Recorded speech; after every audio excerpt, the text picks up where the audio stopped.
David was 52 years old, a respected attorney, a devoted father of 3 teenagers, and according to his wife, a completely different person than the man she married. It started with small things: rude comments at dinner parties, laughing at a colleague's funeral, eating nothing but cinnamon rolls for every meal. His wife begged him to see a doctor, but David insisted nothing was wrong. He felt perfectly fine. For 3.5 years, doctors blamed stress, depression, and midlife crisis. By the time the correct diagnosis arrived, frontotemporal dementia had already rewritten the man his family once knew. This is the dementia that doesn't start with forgetting. It starts with becoming someone else. It strikes decades before most people expect dementia to appear. And it fools doctors for years because it breaks every rule families think they know about brain disease. When most people hear dementia, they picture an elderly grandparent forgetting names. But dementia simply means brain decline serious enough to affect someone's ability to live independently. There are many types, and frontotemporal dementia is the one that catches families completely off guard in midlife. To understand why, think about what different parts of the brain do.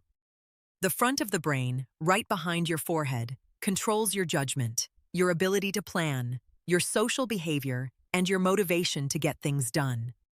The sides of the brain, near your ears, store language and meaning. Basically, your brain's dictionary of what things are and what words mean. When disease attacks these areas, symptoms don't start with forgotten birthdays. They start with changes in who a person seems to be. Personality shifts. The filter between thinking something and saying it disappears. Language falls apart. The person looks healthy, often feels healthy, but their family watches someone they love become a stranger. Frontotemporal dementia is the most common dementia in people under 60. It typically hits between ages 45 and 64, when careers are peaking and kids are still at home. People generally live several years after symptoms begin, but it takes an average of 3.5 years just to get the right diagnosis.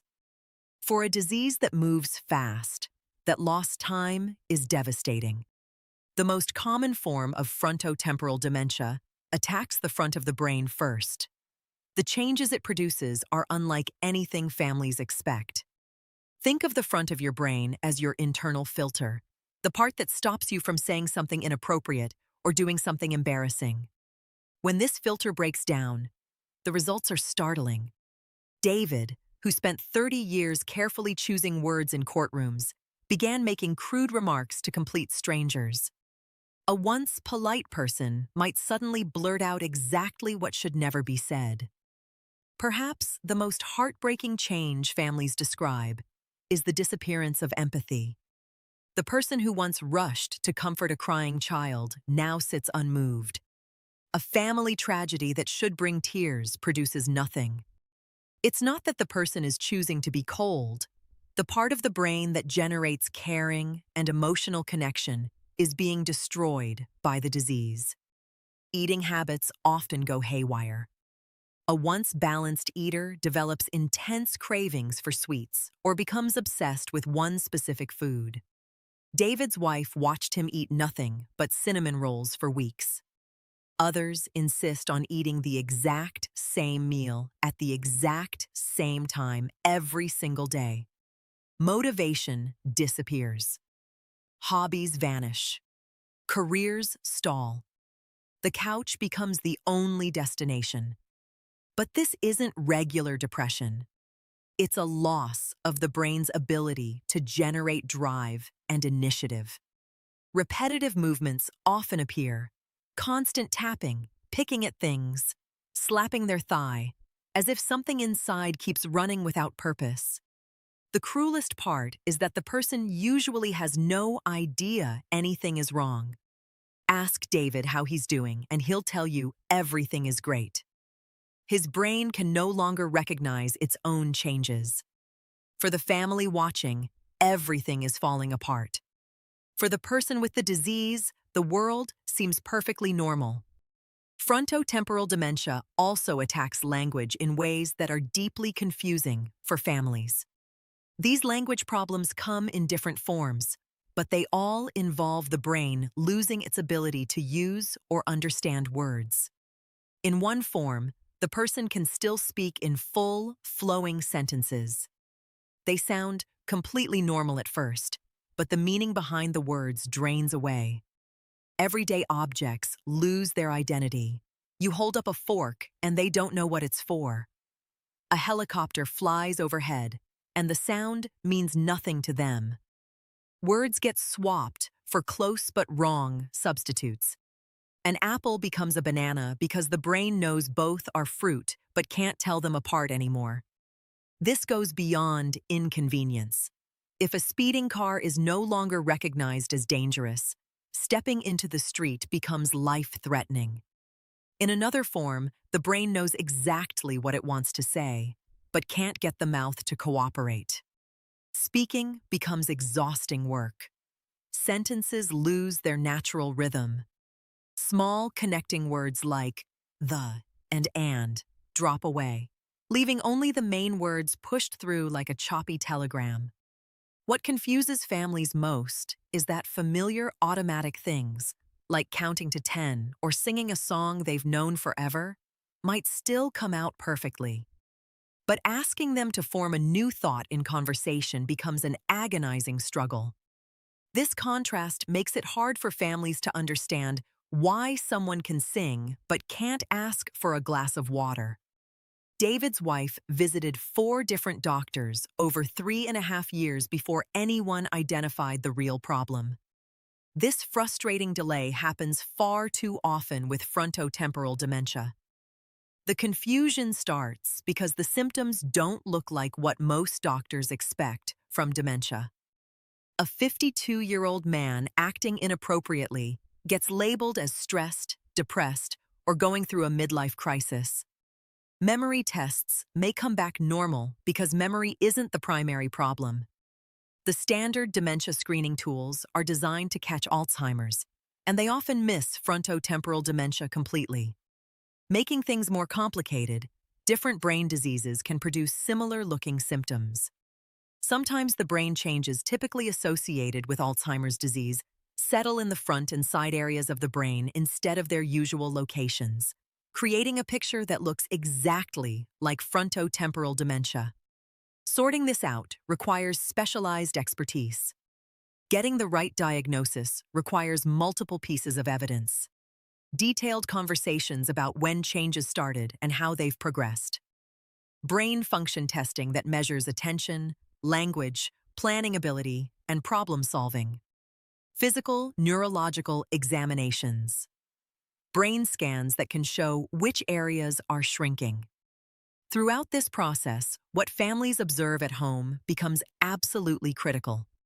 Because the person with the disease typically believes nothing is wrong, they cannot accurately describe their own changes.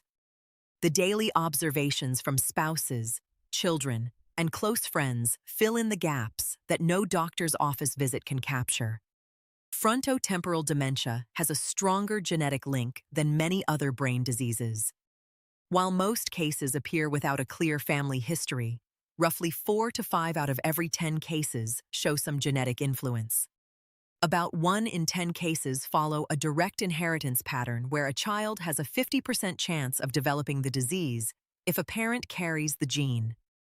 Several specific gene changes have been identified that cause or increase risk for frontotemporal dementia. These genetic discoveries carry heavy implications for entire families. Getting tested affects not just the person being tested, but their brothers, sisters, children, and future generations. Genetic counseling before any testing helps families understand what the results could mean and how they might affect family planning, insurance, and emotional well-being. Nobody should walk into genetic testing without understanding what might come back. As researchers develop new treatments targeting the specific proteins that cause frontotemporal dementia, knowing which genetic change is involved could become the key to matching the right treatment to the right person. What feels like frightening information today could become a life-saving advantage tomorrow. No current treatment cures frontotemporal dementia or stops it from progressing. But there is real help available that can significantly improve daily life for both patients and families. The first priority is addressing treatable problems that make symptoms worse. Infections, pain, sleep problems, and medication side effects can all amplify confusion and difficult behaviors. Sometimes simplifying someone's medication list produces noticeable improvement. Certain antidepressant medications can reduce the repetitive behaviors and compulsive habits that disrupt daily life. Sleep medications can improve rest, and better sleep almost always means better days for everyone in the household. Speech therapy provides essential communication strategies when language deteriorates, helping families stay connected even as words become harder. Physical and occupational therapy protect safety and independence at home. Education is one of the most powerful tools families have. Understanding that inappropriate behavior comes from brain damage, not choice, changes how families respond. Learning to redirect rather than argue, carrying a card that explains the condition for awkward public moments, and connecting with other families facing the same challenges through support groups all make an enormous difference. If you're finding this information valuable, please hit that subscribe button.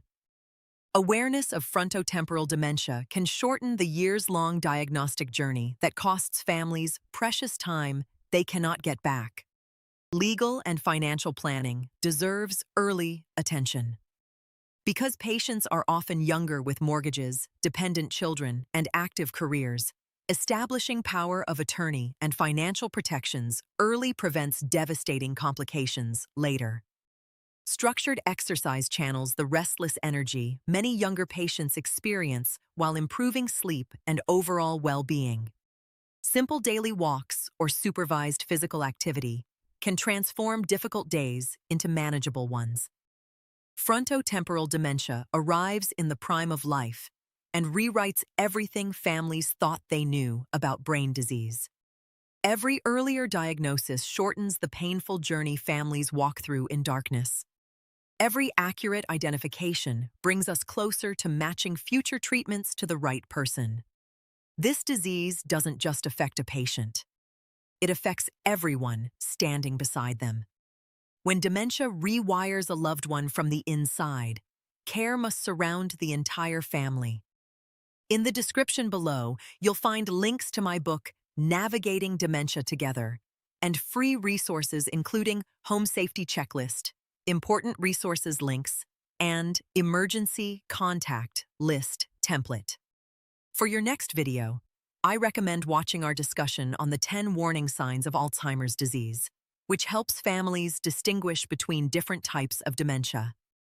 You might also find value in our video covering why taxi drivers almost never get Alzheimer's, which reveals fascinating research on brain structure and dementia prevention.